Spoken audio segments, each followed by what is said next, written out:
All right, today I'm talking about one of my favorite topics in the entire world, and you might have guessed what it is. It's the Jonas Brothers. And you might be like, what does the Jonas Brothers have to do with my goals and productivity? Well, in this video, that's exactly what I'm gonna break down for you, because the Jonas Brothers have actually been a huge part of my business journey as well as my own personal journey, looking for self-development and fulfillment in my life and in everything that I do. So let's dive on in. My name is ERIN, and I'm a goals coach and productivity strategist for online entrepreneurs. I help online entrepreneurs just like you to save time through custom action plans and simple systems so you can grow your business without the burnout. And today I'm talking about the Jonas Brothers because the Jonas Brothers have been a huge part of my own business journey. And I get so many funny DMs and things from people who whenever I start talking about the Jonas Brothers, they're either really supportive or they're like scratching their head. They're like, what does the Jonas Brothers have to do with this business? What does it have to do with goals? What does it have to do with saving time? So I wanted to create this video to let you in on a little bit about why I love the Jonas Brothers so much, the backstory behind it, and why it's such a huge part of my business and my brand. So I would be remiss if I didn't start at the beginning. So I have always been someone who has enjoyed music and bands and going to see live shows and things like that. It actually started with a band called Hanson back in 1996, before they became the international phenomenons that they became in 1997 and 1998. They actually played my elementary school. I lived in Tulsa. It's where I live now as well. We've moved back. I lived right outside Tulsa, and they were going around doing band concerts, like these little assembly concerts at elementary schools. And they played my elementary school. They're in my yearbook. It's really funny. And then whenever they took off, a year, 2 years later, they were my first and second concert ever. And I fell in love. And to this day, I'm a huge Hanson fan. Still a huge Hanson fan. However, Hanson's not the one that changed my business. The Jonas Brothers did. And the Jonas Brothers came back into the picture. So I was in college whenever the Jonas Brothers were big the first time, the big Disney thing and everything. And it wasn't cool as a college student to like the Jonas Brothers. So I hid that I did, right? I listened to their music sometimes, but I didn't talk about them a whole lot. And I'd never seen them live. And then they broke up. I wasn't super heartbroken because I wasn't as attached to them. Well, then they got back together. And at that time, I had gone through this whole self-development journey where I was really starting to understand that me being me and me really enjoying the things that I enjoyed was not a bad thing, it was a good thing. And it was going to allow me to connect with people in a very specific way. So when the Jonas Brothers got back together, announced the new tour, announced the new album and everything like that, I did what I do best and fell in love. I became completely obsessed with them. I bought tickets to the show that they were playing in Tulsa that fall. I believe this was fall of 2019. And went to that show and loved it. And then I loved it so much. And I went by myself, by the way. I enjoyed it so much, went by myself, had a great time, met other fans, and had the time of my life. So much so that whenever I got home, went to bed, woke up, told my husband that I wanted to go to another show. And they were playing Dallas which is about 4 hours away from where I live. Dallas, Texas is about 4 hours away. They were playing Dallas in about a month after this. And I was like, I'm going to get a ticket. I'm going to go down there. This is going to be awesome. I'm so excited. And my husband was not as supportive as I would have liked him to have been. So that was kind of my first real experience with someone not just teasing me for liking something, but almost like trying to put a damper on it. I then experienced lots of different situations like that with people who loved me and people who maybe didn't so much like matter, like trolls on the internet and things like that.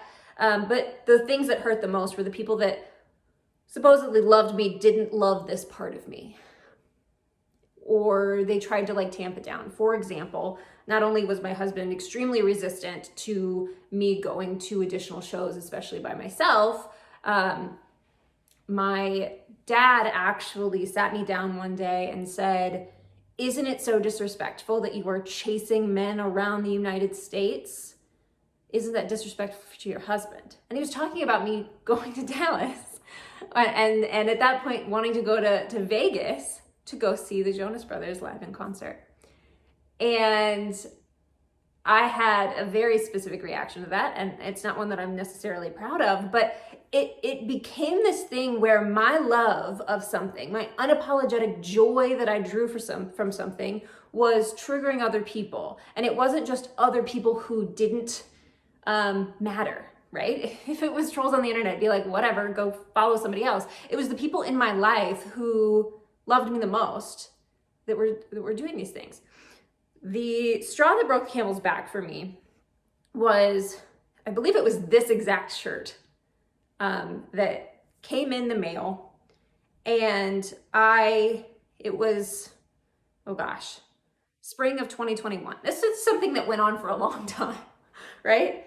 It was spring of 2021, and I had ordered this shirt, and it took 4 months to come in, and it was like February, like late February, I believe, was when it came in, and I got so excited. It was just, I had this elatement, pure joy. It came in, I did this whole unboxing video on Instagram. I'm not an influencer, but I was so excited and so unapologetically joyful about this t-shirt coming in because of what it represented that I did an unboxing video and I shared about it. And then at the time we were living with my parents while we were building a house and talking about building a house. And my mom came home from work, and I remember I had the t-shirt in my hand, and it was, I think I actually had it around my neck, and I come bounding down the stairs, and I'm like, look what came in today. And I held it up, and the first words out of her mouth were, "You know they broke up again, right?" And I was crushed. I was absolutely crushed. First of all, it was not true. But the thing that crushed me the most was that somebody who supposedly loved me more than life itself, I mean, she's my mom, she loves me. Her first reaction to me being joyful about something was, "You're going to get hurt, and I want to be the one to do it." And I'm not saying she was doing that consciously, but her whole thing was she wanted to protect me by being the first to tell me that the band that I had been obsessing about and that I truly loved, and the experiences around that I truly loved, were no longer. She wanted to go ahead and rip off the Band-Aid so I could get onto the healing part of the disappointment. And in that moment, I realized that my unapologetic joy that I derived from something as simple as going to a Jonas Brothers concert or getting a Jonas Brothers t-shirt triggered other people. And that this is why more people aren't being unapologetically joyful and truly going for what it is that they want because of other people's reactions to it.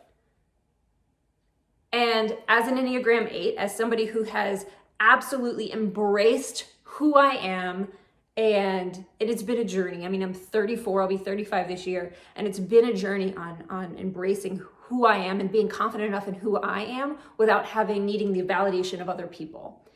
And bringing all of that into business is so important for me, because if I can be unapologetically joyful about something like the Jonas Brothers, despite what the people around me want to say about the things that I love the most, then I can be unapologetic in my ability to stand up here and say that my life's work is to help women create, build, live lives and businesses that they truly love, and not waste their lives on doing things that other people expect of them. That's why I do what I do. That's why I talk about the Jonas Brothers so much. I mean, it's not the only reason I talk about the Jonas Brothers so much, but the Jonas Brothers, my experience with the Jonas Brothers has given me so much insight that if I had never shared about it, I never would have gotten. And it's given me so many opportunities for connection that I never would have had otherwise. Even if people aren't currently as big of fans of the same thing, it gives them something to resonate with. And it gives them a way to connect with me. And it gives them a way to remember me in a way that just being the goals coach and productivity strategist never could.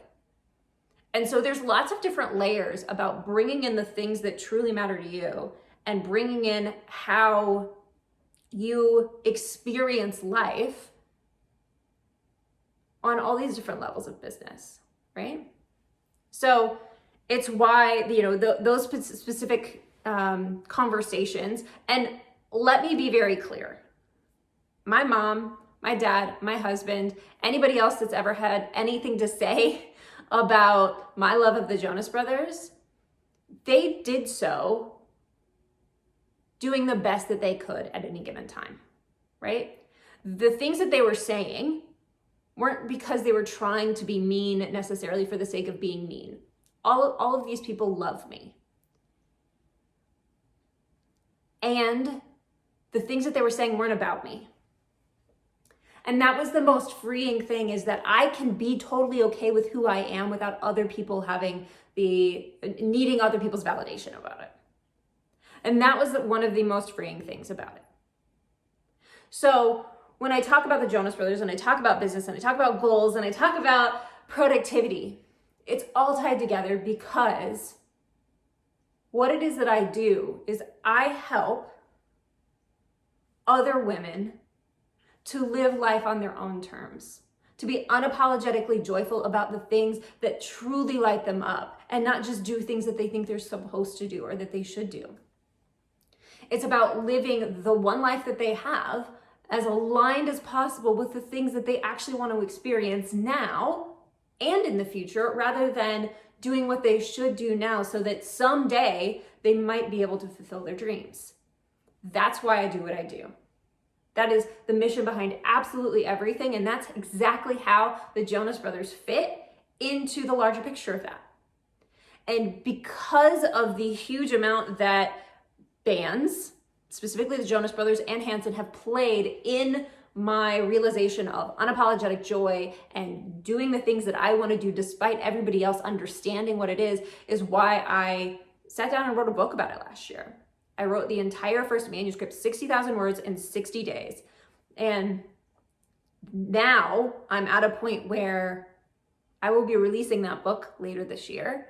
And I'm super excited about it, because I know that just the few people that I've told this story to and explained the premise of it, it's changed their lives. And that's been, again, what this is all about. It's why I share the stories that I share. It's why I do the coaching that I do, is to help other people live the life that they're most wanting to live. But they may not know how, they may not have the inspiration, they might not have what they need in order to get there on their own. And so I'm very, very excited to announce that book will be out later this year, 2022.